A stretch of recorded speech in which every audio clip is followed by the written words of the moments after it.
Hello everyone and welcome back to my channel. Today I will be closing out my budget for the month of January. As you can see here, I have it open to the monthly spread where I track my boyfriend and mine paydays, my bills, as well as any expenses that happened on each day. So as you can see, it was a pretty average month, I'd say, in terms of like the number of spending stickers I have down here.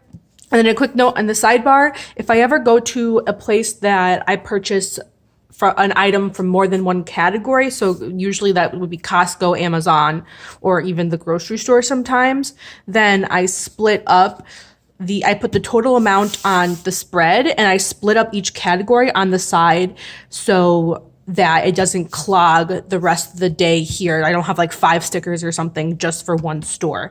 I hope that makes sense. And then I did get these stickers from Erin Condren. They're the ones in the back of the planner here. These icons I made myself. I'll link the icons where I purchased them down in the description. These stickers I also made myself, but the other ones, as you can see, there's some that are 2 different colors. These older ones are from Planner Kate. So I'll also try to remember to link those in the comments below, but the other ones I made myself.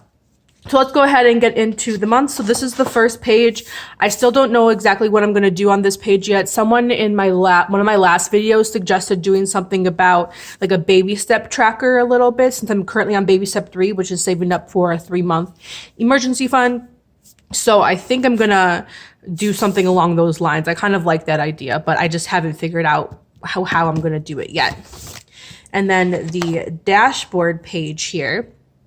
We have, and I know there's a typo here, but I didn't want to waste the sticker, so I still used it, is where I have the overview of my income, expenses, and Snowball, which will be calculated at the end, and then all of my trackers, I guess, so the cash envelope breakdown, goals, any extras, what I do with the rest of the money, which we'll find out if I did that or not, and then how many no-spend days I had this month, and I had a total of 17. So first I'm going to start on one of those dashboard pages for my income and fill that out. So my income was exactly the same, $2,277.34. So that's a difference of 0. Rollover was 0. But I did have some miscellaneous income. So the stimulus check came in on like the 1st or 2nd of January, which was $600. And then I had a miscellaneous income of $20. I honestly forgot what it was for. It was something about paying myself back, or I can't remember what it was, but I know that I did have an extra $20 come in as well. So in actuality, my total income for this month was $2,897.34. So that difference was $620. So far, so good. So then we're just going to go to the actual budget here just to review. So bills are always the same. These are set amounts. For the variable, I have updated the spending. So for my checked bag, since I flew back to my apartment for the end of winter break, the start of the spring semester, that was exactly the same amount. Pocket money, as always, is $10. So that was the same amount, but spending is the only thing that really varies. And I only spent $18.76 this month. So I had an extra $31.24 left over. And so then I'll get into the sinking funds and then go get into the tracker. So the sinking funds I didn't do as well as I normally do. I did spend a total of $517.07 out of my sinking funds, which is way more than normal. And that's only because Colton and I went scuba diving this month. And as you can see, I went over budget in that category. I only had $195. I spent $319, so I have $124 over budget. But what I ended up doing to kind of counteract that overage is we emptied one of the other expenses, the travel fund, because we ended up not traveling when we planned to because of COVID and everything. So I took some of that money and paid myself back for this amount. So even though I did go over in this category, my budget didn't go over because of this category, because I kind of refunded myself, if that makes sense. So this overage will not count towards my overall Snowball number. And then everything else looks the same. Oh, I should do my net worth update. I wanted to do that in this video. I'll have to go check that, and I'll plug in a video at the end of this one with my net worth update. My credit score, though, I did check that. So at the beginning of January, or do I want to do the end number? Yeah, I'll do the end number. It was 745 at the end of January. So that is my new credit score. I think at the end of last year, it was in the high 30s. So 736 is ringing a bell to me for some reason. But it did go up a lot this month. Net worth, again, I will update this later this video, and then I'll get my total net worth number here. And then for the joint budget, we also had some overages as well. So we went $14.72 over in date night and around $100 over budget in groceries. And I think we kind of did bad in groceries this month, was because one, we did buy some alcohol. Colton just wanted some. So that was about like $50 just for that one bottle. So that counts for about half of this. And we also went to Costco this month, and because we needed to kind of replenish a lot of what we were empty in, because I came back from winter break, and it was kind of just, you know, when you come back from vacation or something, everything is empty. So we just had to buy more things. So I think that's why it was over. But it was only, so overall, we were over by $114.64.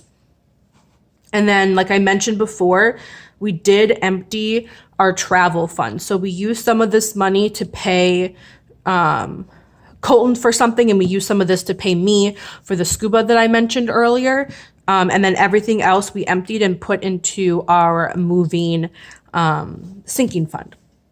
So I think, yeah, so that's the last page for that. So let me calculate everything here. So how much I ended up putting into our emergency fund. So this is what I do with my extra money. So we had, let's see here. So we had $620 left over. So I know the $20 I put into the emergency fund, and I also put 300 of the 600 in the, no, 350? Yeah, 350 of that into the emergency fund as well. So I put a total of $370 extra into the emergency fund, plus the $250 that I had already budgeted. So this month I was able to put an addition, or a total of $620 into my emergency fund. So that is an extra of $370. And then, totally not prepared for this video. I forgot to double check what the balance is of my emergency fund, so I'll have to fill that in a little bit later as well. And then for moving, we put an additional, so each of us put an additional $250 from our stimulus check, so that's a total of $500. And then we put the extra from travel, which I forgot how much that was. So I also need to double check that, but I'm just going to use a pencil to mark down that I know we put at least $500. So that'll remind me for when I double check my values, I can go back there. Okay, I'm back with my numbers now. So for the emergency fund, my new total is $2,260.28. And if you saw my goals video, you'll know that I'm trying to get my 3-month emergency fund up to $3,500. So I have $1,300 roughly to go. So I'm over halfway there, which is really exciting. And I think I should be finished with that sometime this year. So that's the emergency fund. And then the next goal for moving, I have the total amount, which I'll actually just write down now. So our moving budget currently has $1,733.23. And again, if you watch the goals video, you know we're trying to get to 7,500. And I don't actually have the numbers anymore for how much we put into this fund. So these numbers aren't going to be accurate, but I know for sure this total is accurate. So what I'm going to do, because what I mentioned before is each of us put $500 from or each of us put $250 from our stimulus check. So a total of $500. So I'm just going to put that here as extra payment, and then have the actual number be $650, even though I know for sure this number is actually more, but because I don't have the total number, I'm just going to put something because that's better than nothing, because I know this number is actually correct. So those were all for those updated values. Now for my net worth update here. And these values are going to be for the end of January, not the beginning. So I think this page with the credit score and the net worth, I think I'm going to do and continue to do these numbers once I close out the budget and not at the beginning of the month. So checking account, because I just had transferred money to the joint account, my personal checking account balance is pretty low. It's $655.01. Normally this is a lot higher, but again, because when I calculated these numbers, I had just transferred all the money to the joint. So my checking account has less than normal, but the joint has more than normal. But either way, it all balances out to the correct total number down here. My savings account currently has $4,485.96, and this is distributed over multiple savings accounts over multiple banks. I don't have it all in one place. Cash, which is our cash envelopes, which is $1,958.50. And then the joint account, this is my half of the joint account. So I take the joint account balance and divide it by 2 for my personal half, because this is just my personal net worth, not our joint. So my half of the joint comes to $3,757.64.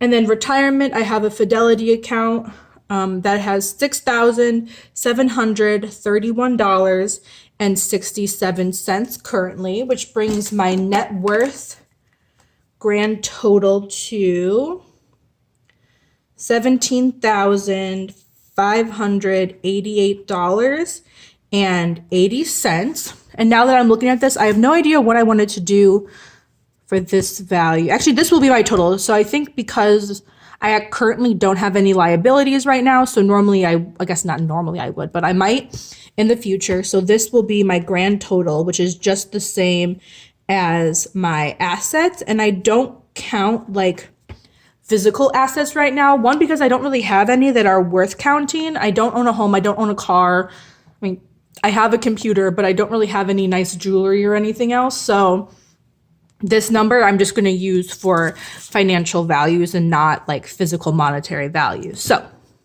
this is my grand total. $17,500 is my net worth, which is pretty low, but considering I don't really own anything and I'm still in school, this actually isn't that bad. So I'm really excited to grow it, but for now I'm happy with this number. Okay, and then on the concluding page, so I also keep track of my budget in Excel, and my final numbers, sometimes they don't match what I calculate on paper. So I always use the numbers in Excel because I know that that matches my bank account. And that's the number that actually is the most important, since I know what's physically in there versus what's theoretically in there that I have marked in my planner. And so because after I close out the budget in Excel, I know that I had a total of $40.22 left over for the month. And that difference, because I was only expecting to have $345. So 22 minus. So I had an extra $36.77 left over this month, which is great.